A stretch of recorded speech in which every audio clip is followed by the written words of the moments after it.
Hey everyone, today we're checking out Stow London, a brand known for luxury travel bags and leather accessories.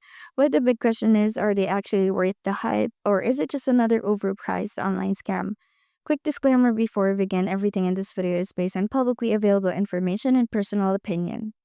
Stow London has a sleek and professional website, and on the surface it looks like a legit luxury brand. On Trustpilot, they currently sit at 3.6 stars, which is a big mix. Some customers are happy with the craftsmanship, while others mention issues like delayed shipping or unresponsive customer service. A quick Reddit search shows people talking about specific products like the curved bag, and while some folks like the design, others question whether the quality really matched the high price tag.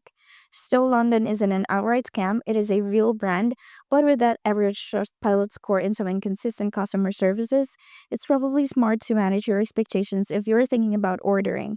Not a total red flag, but not glowing either. Have you ever bought from Stow London? Drop your thoughts in the comments and don't forget to like and subscribe for more quick and honest reviews.